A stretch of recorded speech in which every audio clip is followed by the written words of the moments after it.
There's moments where he's becoming less selfish here and there. Yeah. This is a hard moment because you think, like, my friend is here and is in a hot situation. I got to come in here, be the hero. But, Elena's criticism is like, this guy's going to pay us $250,000. Yeah. Like, maybe think twice before you punch art dealer in the face.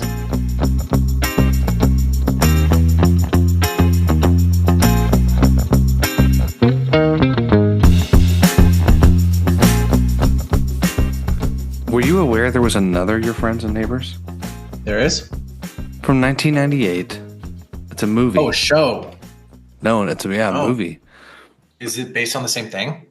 It's about unhappy couples, as IMDb says, that fall apart and hop into other beds with other people. Oh, so no. But it's got Ben Stiller, Aaron Eckhart, Catherine Keener. It's got some people that you would recognize. Huh.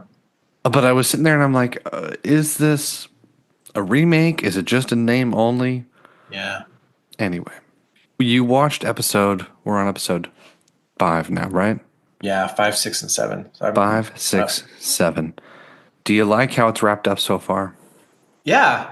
Are we talking spoilers? Like, are we jumping ahead? We won't jump ahead. I guess just vibes. Just vibes. Vibes? Yeah, it's good. Yeah, I feel like there's a lot going on plot-wise. That I feel like maybe it's a little thin sometimes because it's trying to do a lot. Yeah. Between his relationship with his kids, his relationship with his sister, and the stealing of things, and his wife's story, and so it just feels like there's a lot of narrative happening. But when it's telling its story, I think it's doing a good job. Yeah, it feels a little bit like they're throwing spaghetti at the wall and wondering what the conversation's going to wrap around for the next season. Yeah. I like where it's gone. I like where it's going. Episode 5 is fun. We get a little more of Coop's friend, Barney, a little more of his life and cultural, familial expectations, things like that. As well as a little more with Allie, too. I kind of like a little more where Allie went through this episode and kind of showing what her personality is like and how she's kind of reclaiming herself, but also, I don't know. Allie's the sister? Allie's the sister. Right. Yeah. Allie Cooper. Let's kick it off from the beginning, though. This episode's called The Tourist Has Balls. Right. We get the toilet infomercial. A necessary part of this episode? Yeah, I think, kind of the infomercials. Every time Coop goes to steal something, he gives a little mini commercial about it. Yeah. But the kind of in-universe commercial within a commercial or commercial within a show, I think is fun. It's a nice touch. But it also is just gross. Gross. I don't like this guy. I don't like what's happening. You're talking about Nick and selling the toilet? Yeah. Yeah, it's pretty gross. And the argument that he has with Mel, Coop's ex-wife. Yeah. As they're talking about time and why they're there and spending time and frustrations about the birthday party, we kind of get a recap of episode 4 a little bit because we didn't get that at the end where he's like, I'm never going to throw you a party again. It just speaks to man-child a little bit, right? Yeah. They're just can you not understand why this might have been a big deal for her? And this isn't about you, guy. This isn't about you. Yeah. Tale as old as time. He's like, no argument here. We get that. We get a little further into the episode. We have our big plan by Coop. He's going to steal art. We finally got there. Art thief. And when he goes to the pawn shop, he immediately gets a no, which is kind of nice to see. We like to see a guy shut down sometimes, right? Yeah. Lou is basically art is a different thing than what you're doing. You're, stealing watches here or there is one thing, but big old original pieces of art is it's a different world than you're used to, and I think you aren't prepared for it. Which we see later in the episode, he's probably not. Yeah. How much do you know about art? Are you I was a humanities guy. Yeah, I was a humanities guy. Okay. So I've taken art history classes, and, I know what a Rothko is. Yeah, when he was talking about a Koons versus a Liechtenstein, which is what he steals, I sat there and I was like, I know these names enough. I've been to a handful of art museums. I spent some time there. I get it. But yeah, him talking about buying a Liechtenstein as soon as it was done, knowing it would appreciate in value and all these other different aspects to it all, it makes you a little happy that he's stealing it. I don't know. At least for me at a point, I'm like, okay, Robin Hood, this is all fake anyway. It's fine. Put up the one that you've printed out, staple on the back, take the real one, sell it. Okay, get yours. Yeah. But it's not that simple. No. Did you recognize the art dealer? Yeah, he's the guy from Walter Mitty and from Severance, Mr. What's His Butt. Mr. What's His Butt. That's exactly what his name is on IMDb. That got a goat killer to the neck. His name is Olafur Dari Olafsson, which is just as Scandinavian as it comes. And he's great in this one. He's a little more fun than he is in Severance. Yeah, in Severance, he is just a big guy. Yeah. Who's obscure because that's what that show's based on. But this one, he's a big guy who's kind of silly. Because he's an art guy. He's an art guy. So that, art people are silly. He's a big, silly art guy. Yeah. So, Coop, the last time he was in this house, he stole a thing, but then he's like, ooh, so he took a picture of the painting and was like, I bet we could nab that. And then him and Elena go in there and nab pretty seamlessly, without any hitch or confusion or anything. They just they get it and they get out of there. It's really easy. It's barely an inconvenience for them. And then they go make the deal with Olafsson. Christian, his name is, yeah. Christian in the movie or in the show. And so they're, I don't know what this guy, he's an art dealer, in a museum or whatever. So then he's like, yeah, let me take this from you guys. And then I'm going to have my people go in the back, verify it. In the meantime, let's go to this club. Let's go day drinking into this club, which is just wild. Just wild. Yeah, it felt almost like The Matrix when they go to some of the clubs in The Matrix of it's not real. Everything around you is going on, flashing lights, bumping coke, but it's not real. Yeah. We see him make a move, if you even want to call it that. He just gets creepy. Christian gets really creepy, and yet at the same time, it becomes kind of a question mark of what's okay, what do you let happen? Mm-hmm. He approaches Elena in the hallway and pretty much is just trying to feel her up and take advantage or otherwise. And he's just high, drunk, whatever else. And so Coop comes in there to be the big man and to push him out of the way and to punch him. And then they leave the club. But Elena really chastises him. And I thought it was interesting at first because I was like, is this, you don't want it both ways. But then the reality is she's like, hey, we're here to do a job and to get paid. You don't punch the dealer before we get paid. Yeah. And I've been to clubs where guys put their dick on me. That's okay. You know what I mean? It's not okay, but also that's okay if we have to get paid. You shouldn't have been the big man to come in here to incite violence and now mess our entire operation up.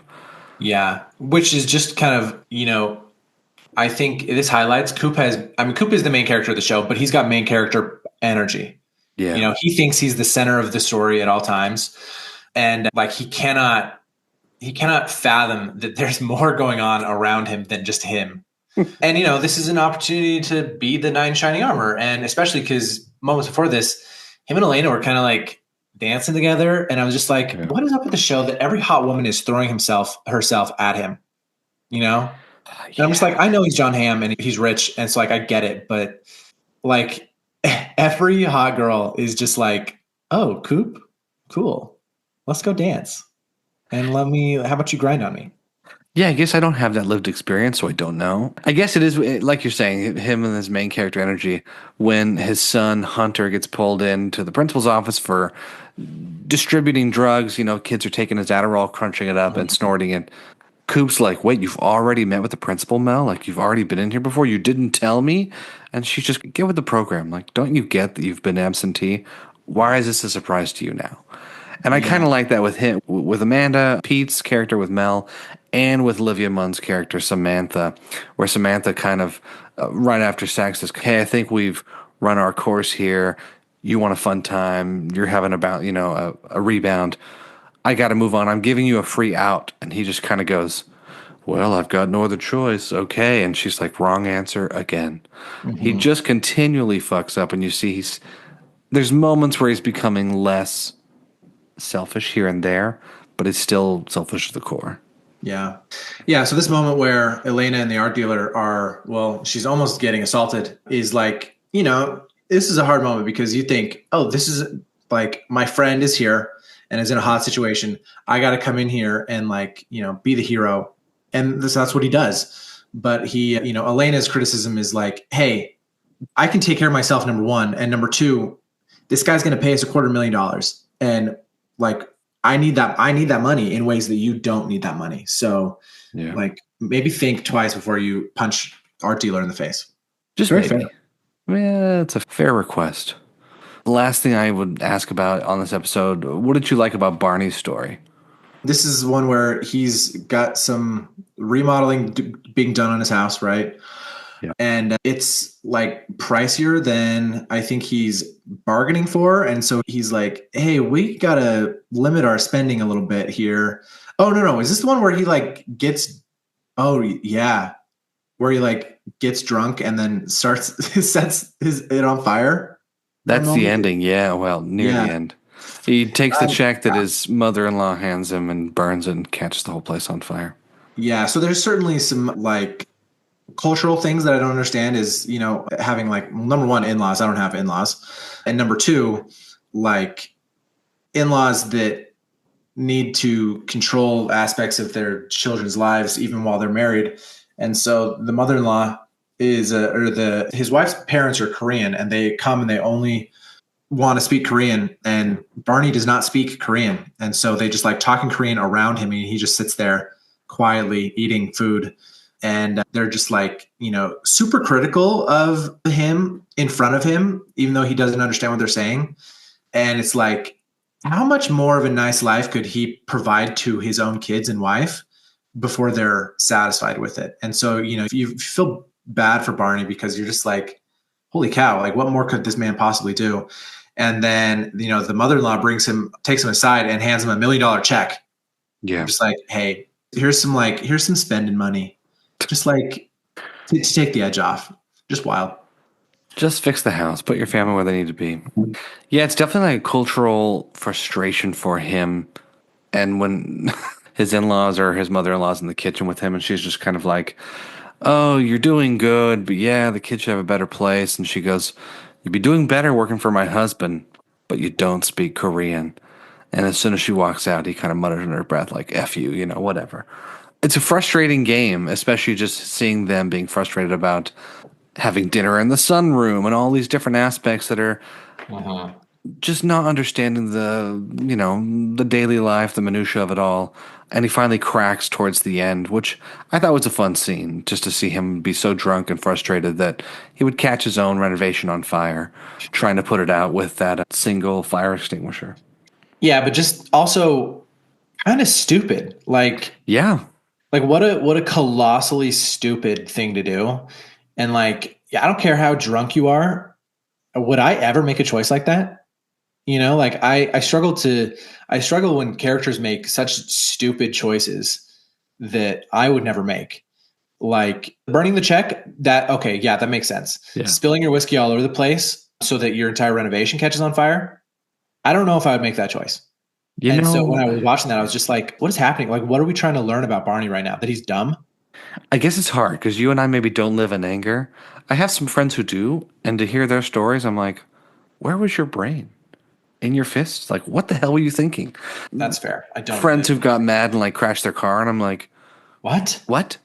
You know, like you took a turn too fast and then just accepted it and like hit a tree, and they were like, yeah.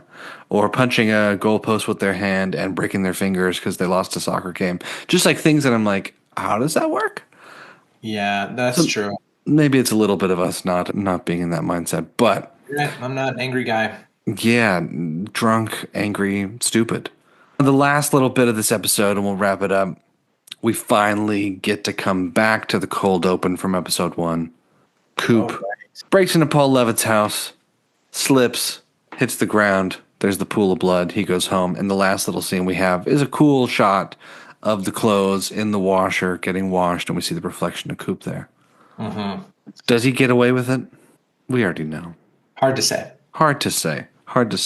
For everyone listening, we hope you liked today's episode. Go back and watch it again if you want to catch more things, or if you haven't seen it yet, go ahead and watch on Apple TV Plus. And we'll be back next Friday with another episode of our rewatch series for your friends and neighbors.